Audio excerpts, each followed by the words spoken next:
Hello students. आज की इस वीडियो में क्लास 11 के चैप्टर 5 इनपुट डिवाइस के बारे में जानेंगे। क्या है इनपुट डिवाइस, कौन कौन सी इनपुट डिवाइसें हैं, इनका क्या प्रयोग है, कैसी दिखती हैं, इन सभी को आज हम इसके बारे में इस चैप्टर में पढ़ेंगे। तो स्टार्ट करते हैं। इनपुट डिवाइस क्या है? इनपुट डिवाइस जिन डिवाइसों के माध्यम से कंप्यूटर में डेटा इंटर कराया जाता है, अर्थात डेटा को प्रवेश कराया जाता है या डाला जाता है, वे डिवाइसें इनपुट डिवाइसें कहलाती हैं। क्लियर है? जिन डिवाइसों के माध्यम से कंप्यूटर पर डेटा इंटर कराया जाता है, वे डिवाइसें इनपुट डिवाइसें कहलाती हैं। ये डिवाइसें निम्न हैं। पहली है keyboard, mouse, joystick, scanner, track ball. ये सभी इनपुट डिवाइसें हैं। OMR, OCR, MICR, BCR, light pen, microphone, web camera, touch screen, ये सभी इनपुट डिवाइसें हैं। तो इन सभी इनपुट डिवाइसों के बारे में हम पढ़ेंगे, कैसी दिखती हैं, क्या काम ये करती हैं। स्पीच रिकॉग्निशन सिस्टम, चलिए स्टार्ट करते हैं। पहली इनपुट डिवाइस है कीबोर्ड। कीबोर्ड कंप्यूटर का एक पेरिफेरल है जो आंशिक रूप से टाइपराइटर के कीबोर्ड की भांति होता है। अर्थात सामान्यतः जो हमने टाइपराइटर देखा होगा या कचहरी में या आसपास कहीं टाइपराइटिंग मशीन जिसके ऊपर से पेज लगा होता है और कार्बन कॉपी लगा करके हम उसे लगभग 2-3 पेज बना सकते हैं, तो वो टाइपराइटर की तरह कीबोर्ड की तरह होता है। कीबोर्ड को टेक्स्ट तथा कैरेक्टर इनपुट करने के लिए डिजाइन किया गया है। जैसा कि हम जानते हैं कि कीबोर्ड में केवल अक्षर होते हैं और सिंबल्स होते हैं, चिन्ह।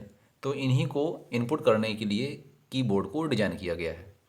भौतिक रूप से कंप्यूटर का कीबोर्ड आयताकार होता है।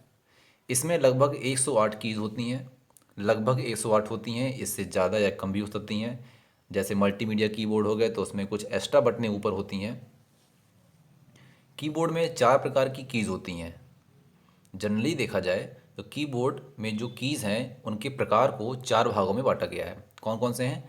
पहला है अल्फ़ा न्यूमेरिक की, दूसरा है न्यूमेरिक की, तीसरा है फंक्शन की और चौथा है स्पेशल कीज़। ये 4 प्रकार की कीज़ हैं। कीबोर्ड में हम इसे दिखाएंगे कहाँ पर होती है ये रहा टाइपराइटर, सभी ने देखा होगा। कीबोर्ड को 1868 में क्रिस्टोफर लैथम सोल्स ने डेवलप किया था। ध्यान से, 1868 अर्थात 1868 में क्रिस्टोफर लैथम सोल्स ने कीबोर्ड को डेवलप किया था। अब आधुनिक कीबोर्ड ऐसा दिखाई देता है। तो इस पर ध्यान दीजिएगा। मैंने बताया कीबोर्ड की को 4 पार्ट में डिवाइड किया गया है। तो पहली है अल्फ़ा न्यूमेरिक। अल्फ़ा न्यूमेरिक का मतलब है alpha numeric, alphabet plus numeric. ये जो आपको कीबोर्ड में ये बटनें दिखा रही हैं, इसमें न्यूमेरिक बटन और ये अल्फ़ाबेट वाली कीज़, ये सभी कहलाएंगी अल्फ़ा न्यूमेरिक कीज़। अर्थात अल्फ़ाबेट A से Z तक और 10 से 9 तक की सभी कीज़ ये कहलाएंगी अल्फ़ा न्यूमेरिक कीज़। दूसरी कीज़ होगी न्यूमेरिक कीपैड अर्थात न्यूमेरिक की, ये कहलाई न्यूमेरिक की, जिस पर जोड़ घटाना गुणा भाग और 0 से 9 तक की डिजिट, अर्थात ये कीबोर्ड के दाएं तरफ होती है। केवल कैलकुलेशन संबंधी काम करने के लिए हम डायरेक्टली ये कीबोर्ड के राइट साइड वाला पार्ट जिसे न्यूमेरिक कीपैड कहते हैं, इससे काम करना आसान होता है कैलकुलेशन के लिए। तो ये न्यूमेरिक कीपैड हो गई। इसके बाद स्पेशल कीज़, जितने भी इसमें स्पेशल सिंबल्स हैं, ये जैसे दिख रहे हैं, ये सभी स्पेशल सिंबल और कुछ ये नंबरिंग वाली की के ऊपर, ये सभी कहलाएंगे स्पेशल कीज़। इसके अंदर हमारे एरो कीज़ भी आ जाते हैं, control, alt, shift, tab, caps, ये सभी स्पेशल कीज़ के अंदर आ जाते हैं। और 4th नंबर की जो कीज़ थी वह है फंक्शन कीज़। कीबोर्ड के सबसे ऊपर ये होती है F1 से F12 तक। जी हाँ, F1 से F12 तक ये कीज़ होती हैं, अर्थात कुल मिला के 12 कीज़ होती हैं। कुल मिला के 12 कीज़ होती हैं फंक्शन कीज़ कितनी होती हैं? 12 होती हैं। आगे चलते हैं माउस पर। माउस, वर्तमान समय में माउस सर्वाधिक प्रचलित पॉइंटर डिवाइस है। पॉइंटर का मतलब एक चिन्ह होता है जिसे किसी भी आइकॉन को पॉइंट करने के लिए, निर्देशित करने के लिए पॉइंटर डिवाइस है, या इसे पॉइंटिंग डिवाइस भी कह सकते हैं, जिसका प्रयोग चित्र या ग्राफिक्स बनाने के साथ साथ किसी बटन या मेनू पर क्लिक करने के लिए किया जाता है। इसकी सहायता से हम कीबोर्ड का प्रयोग किए बिना अपने पर्सनल कंप्यूटर अर्थात पीसी को नियंत्रित कर सकते हैं। अर्थात अगर हम चाहें तो बिना कीबोर्ड के भी केवल माउस से ही पूरा काम कर सकते हैं। माउस में 2 बटन और एक स्क्रॉल व्हील होता है। वो 2 बटनें लेफ़्ट राइट हो गई और बीच में एक स्क्रॉल व्हील होता है जो पेज को ऊपर नीचे करने के लिए किया जाता है। बटनों की सहायता से कंप्यूटर को निर्देश दिए जाते हैं। माउस को हिलाने पर स्क्रीन पर पॉइंटर मूव करता है। माउस के नीचे की ओर रबड़ की गेंद लगी होती है। इसे समतल सतह पर माउस को हिलाने पर यह गेंद मूव करती है, घूमती है, और जैसे जैसे ये गेंद जिस डायरेक्शन पे मूव करेगी उसी डायरेक्शन पर हमारा पॉइंटर अर्थात कर्सर स्क्रीन पर उसी डायरेक्शन पर जाएगा, मूव करेगा। माउस का अगर फुल फॉर्म देखा जाए, माउस का फुल फॉर्म MOUSE, इसका फुल फॉर्म बनता है manually operated utility for selecting equipment. अर्थात मैनुअली ऑपरेट करने के लिए एक ऐसा यूटिलिटी जो किसी इक्विपमेंट को सिलेक्ट करने के लिए प्रयोग किया जाता है, माउस कहलाता है। इसे 1963 में डगलस एंजलबर्ट ने डेवलप किया था।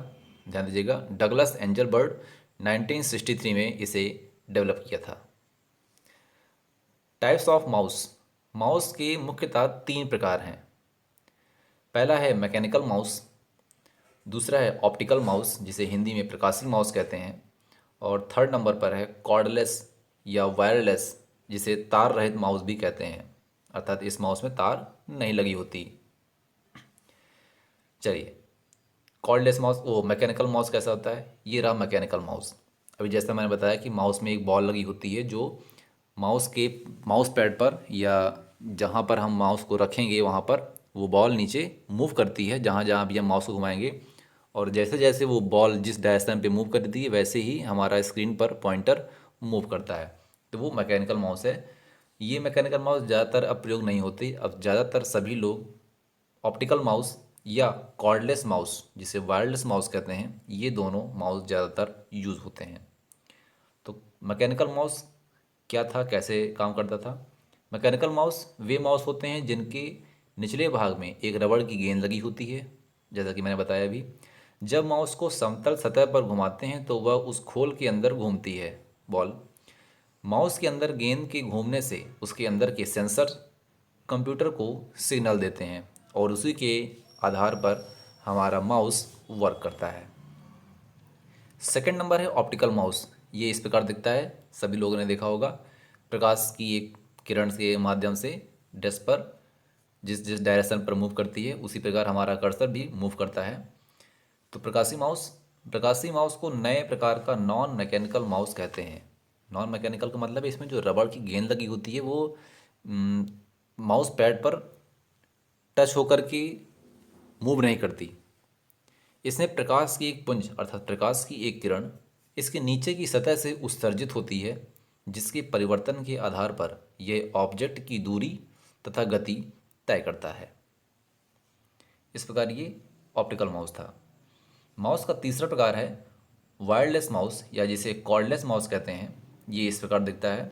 साथ में इसमें एक ब्लूटूथ डिवाइस दी जाती है, अर्थात ये ब्लूटूथ डिवाइस से कनेक्ट होता है, और ये इस यूएसबी को, ये जो लाल साथ में दी हुई है, ये इस यूएसबी को इसे सीपीयू के यूएसबी पोर्ट पर कनेक्ट किया दिया जाता है, और जैसे ही इस यूएसबी पोर्ट से हम इसे कनेक्ट कर देंगे वैसे ही हमारा ये वायरलेस माउस वर्क करना चालू कर देता है। क्या होता है ये? कॉर्डलेस माउस, ये तार रहित माउस वे माउस है जो आपको तार के झंझट से मुक्ति देता है। ये एक इम्पॉर्टेंट यहाँ लाइन ध्यान दीजिएगा, यह रेडियो फ्रिक्वेंसी तकनीक की सहायता से आपके कंप्यूटर को सूचना कम्युनिकेट करता है। अर्थात वायरलेस माउस किस तकनीक पर काम करता है? रेडियो फ्रिक्वेंसी पर। इसके मुख्य दो कंपोनेंट ट्रांसमीटर और रिसीवर होते हैं। ट्रांसमीटर माउस में होता है जो इलेक्ट्रोमैग्नेटिक सिग्नल के रूप में माउस की गति तथा इसके क्लिक किए जाने की सूचना भेजता है। रिसीवर जो आपके कंप्यूटर से जुड़ा होता है उस सिग्नल को प्राप्त करता है। तो ये था माउस के प्रकार का तीसरा प्रकार, कॉर्डलेस माउस। अब आगे आते हैं ट्रैक बॉल पे। ट्रैक बॉल सभी लोगों ने देखा होगा, ये वीडियो गेम खेलने के लिए ज़्यादातर प्रयोग किया जाता है। तो क्या होती है ट्रैक बॉल? ट्रैक बॉल एक प्रकार की पॉइंटिंग ट्रैक बॉल युक्ति है, डिवाइस है, जिसे माउस की तरह प्रयोग किया जाता है। इसमें एक बॉल ऊपरी सतह पर होती है। इसका प्रयोग कर्सर के मूवमेंट को कंट्रोल करने के लिए किया जाता है। इसके ऊपर की तरफ एक बॉल होती है जिसे उंगलियों से पकड़कर घुमाया जाता है, या कुछ लोग इसे अंगूठी से पकड़कर भी घुमाते हैं। इस बॉल को घुमाने से स्क्रीन पर जो कर्सर होता है वह उस कर्सर को घुमाया जाता है। गेंद जिस डायरेक्शन में घूमती है उसी डायरेक्शन में पॉइंटर मूव करता है, या उसी डायरेक्शन में पॉइंटर भी घूमता है। इसमें भी माउस की तरह दो बटन होती हैं जिन्हें आवश्यकता पड़ने पर क्लिक किया जा सकता है। ट्रैक बॉल साधारणतः हमारे लैपटॉप कंप्यूटरों में लगी होती है। इससे कार्य करना माउस की अपेक्षाकृत आसान हो जाता है। हमारे जो लैपटॉप होते हैं, लैपटॉप में जैसा भी हम उंगली की सहायता से पॉइंटर को मूव करते हैं वो लगभग एक ट्रैक बॉल जैसा ही है, पर उसमें बॉल नहीं है। अंतर सिर्फ इतना है। तो ट्रैक बॉल और माउस में एक अंतर आ गया। तो क्या लिखेंगे कि ट्रैक बॉल में बॉल ऊपर की ओर लगी होती है और माउस में बॉल नीचे की ओर होती है। इसका प्रयोग अर्थात ट्रैक बॉल का प्रयोग निम्नलिखित कार्यों में किया जाता है, जैसे कैड कैम वर्क स्टेशन में, कंप्यूटर के वर्क स्टेशनों जैसे कि एयर ट्रैफिक कंट्रोलिंग रूम या राडार कंट्रोलिंग करने में, जहाज तथा सोनार तंत्र में इस ट्रैक बॉल का प्रयोग किया जाता है।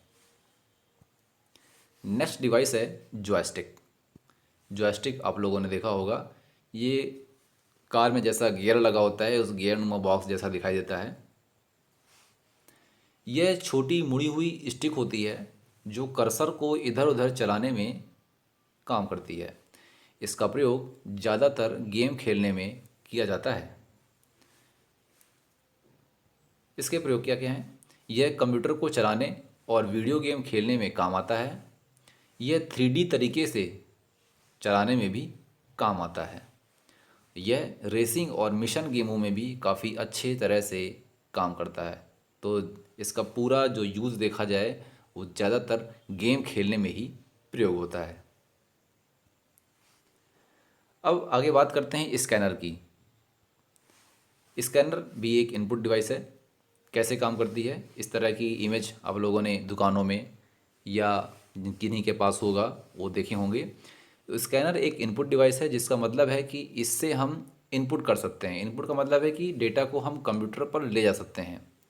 अगर आपके पास कोई भी हार्ड कॉपी की पिक्चर या फ़ोटो या टेक्स्ट या और भी कोई भी किसी तरह का मटेरियल है, उसको आप कंप्यूटर पर ले जाना चाहते हैं या सेव करना चाहते हैं, तो इसके लिए आपको स्कैनर की हेल्प लेनी पड़ी थी। क्योंकि अगर हमें कंप्यूटर में किसी भी डॉक्यूमेंट को यूज़ करना होता है, अर्थात किसी भी डॉक्यूमेंट को कंप्यूटर पर ले जाना होता है डायरेक्टली, तो हम उसकी हार्ड कॉपी या प्रिंट निकालते हैं, ज़्यादातर यही करेंगे।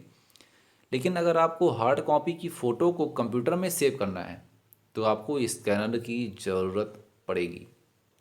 इसी की हेल्प से हम कोई भी डॉक्यूमेंट को बिल्कुल जैसा लिखा है, जैसा दिख रहा है, सेम वैसा ही कंप्यूटर पर स्कैन करके ले जा सकते हैं और उसे सेव कर सकते हैं। तो ये रहा स्कैनर के बारे में। अब बात करते हैं OMR। आप सभी लोगों ने कंपटीशन एग्ज़ाम देखे होंगे, या एक OMR सीट होती है ऑरेंज कलर की, जिसमें कई सारे ब्लॉक गोले बने होते हैं। उन गोलों को बॉल पॉइंट पेन से या पेंसिल से शेड किया जाता है। उस OMR सीट को रीड करने के लिए OMR डिवाइस का प्रयोग किया जाता है। क्या है OMR? OMR का पूरा नाम है ऑप्टिकल मार्क रीडर। यह एक ऐसी इनपुट डिवाइस है जो OMR सीट पर पेंसिल या पेन के चिन्ह की उपस्थिति और अनुपस्थिति की जांच करता है। आजकल इसका प्रयोग कॉम्पिटिटिव एग्जामिनेशन की आंसर बुक को चेक करने में किया जाता है। इसके प्रयोग से कम समय में ही सही परिणाम आ जाते हैं। OMR का आविष्कार माइकल सोकोलास्की ने किया था, जो कि एक अमेरिका के इंजीनियर डिजाइनर थे। अब बात करते हैं OCR अर्थात ऑप्टिकल कैरेक्टर रीडर या रिकॉग्निशन। OCR का फुल फॉर्म बताया, ऑप्टिकल कैरेक्टर रिकॉग्निशन या ऑप्टिकल कैरेक्टर रीडर। OCR का यूज़ कॉमनली टेक्स्ट को रिकॉग्नाइज करने के लिए किया जाता है। इस प्रकार की ये OCR डिवाइस होती है, या हैंड हेल्ड भी एक मशीन आती है OCR, अर्थात उसे किसी पेपर पर या कागज़ पर उस मशीन को जैसे ही हम मूव कराते हैं वैसे ही लेज़र बीम के द्वारा पूरे कैरेक्टर को पढ़ करके सीधे कंप्यूटर पर ले जाने के लिए प्रयोग किया जाता है। तो ये थी OCR। अब बात करते हैं BCR, बार कोड रीडर की। अक्सर हम मार्केट से कोई भी सामान खरीद कर लाते हैं तो देखे होंगे एक बार कोड छपा होता है, या आप मॉल में गए होंगे सामान लेने तो उसमें देखे होंगे वो जब हम पूरे जितने भी हम सामान लिए हैं उसे हम काउंटर पर ले जा करके उसका बिल बनवाते हैं तो हर प्रोडक्ट पर उसे BCR डिवाइस से रीड करता है उसके छपे हुए कोड को। वही है BCR डिवाइस। क्या होती है, कैसे दिखती है, कैसे काम करती है, इसको जानेंगे। तो ये आप लोगों ने देखी होगी जैसा इमेज में दिख रहा है। बार कोड एक विशेष प्रकार का कोड होता है जिसमें पतली और मोटी लाइनों की एक सीरीज होती है। इन लाइनों को ही बार कहा जाता है या बार कोड कहते हैं, और इसकी जो कोडिंग होती है या जिससे इसको पहचाना जाता है वह लाइन की लंबाई से नहीं बल्कि लाइन की मोटाई से होती है। अर्थात कोई लाइन इसमें पतली होती है, कोई बहुत पतली, कोई ज़्यादा मोटी, कोई थोड़ा कम मोटी, और उनके बीच के अंतर से होती है। अर्थात लाइनों के बीच में कितना अंतर है उससे इसकी पहचान होती है। इस विधि को एक विमी अर्थात 1D बार कोड कह सकते हैं। बार कोड को प्रकाशीय स्कैनर की सहायता से रीड किया जा सकता है, जिन्हें बार कोड रीडर अर्थात BCR डिवाइस कहते हैं। बार कोड रीडर में एक लेज़र बीम लगी होती है जो लाइन और स्पेस में रिलेशंस के द्वारा कोड को डिजिटल डेटा में बदल देती है और इसे कंप्यूटर को सेंड कर देती है। बार कोड अब अन्य पैटर्न में भी बनाए जाते हैं, जैसा कि आप लोगों ने देखा होगा QR कोड। ज़्यादातर अब QR कोड ही चलने लगा है, जिनमें वर्ग, बिंदुओं आदि का प्रयोग किया जाता है। इसे 2D अर्थात द्विविमी बार कोड भी कह सकते हैं। 2D बार कोड का उदाहरण QR कोड है। QR का फुल फॉर्म क्या होता है, पता है किसी को? Yes, quick response. QR का फुल फॉर्म है क्विक रिस्पॉन्स। इसका उदाहरण QR कोड है। कोरियर सेवा हो या रिटेल बाजार, सभी जगह बार कोड का प्रयोग अब आम अर्थात साधारण सा हो गया है। इतना नहीं, पहचान के लिए आधार कार्ड में भी इसका प्रयोग हो रहा है। आगे बात करते हैं MICR। MICR का फुल फॉर्म है magnetic ink character reader. MICR जैसा बताया, मैग्नेटिक इंक कैरेक्टर रीडर या मैग्नेटिक इंक कैरेक्टर रिकॉग्निशन। यह एक 9 डिजिट का कोड होता है, अर्थात इसके कोड में 9 डिजिट होती हैं। यह कोड आपको चेक लीफ में आसानी से दिख जाएगा। अर्थात बैंक की जो चेक होती है चेकबुक में, उस चेकबुक में हर चेक पे आपको उस चेक का नंबर लिखा होता है, वो 9 डिजिट का नंबर होता है। वही वो जो जिस कोड से लिखा होता है वो होती है मैग्नेटिक इंक, अर्थात मैग्नेटिक स्याही, चुंबकीय स्याही से अक्षरों को लिखा जाता है और उसे रीड करने के लिए MICR डिवाइस का प्रयोग किया जाता है, जिसे कि आप बैंक के द्वारा जारी किया गया होता है और साथ में इसे अक्सर प्रिंट किया गया होता है। अर्थात कुछ ज़्यादातर प्रिंटेड भी होते हैं।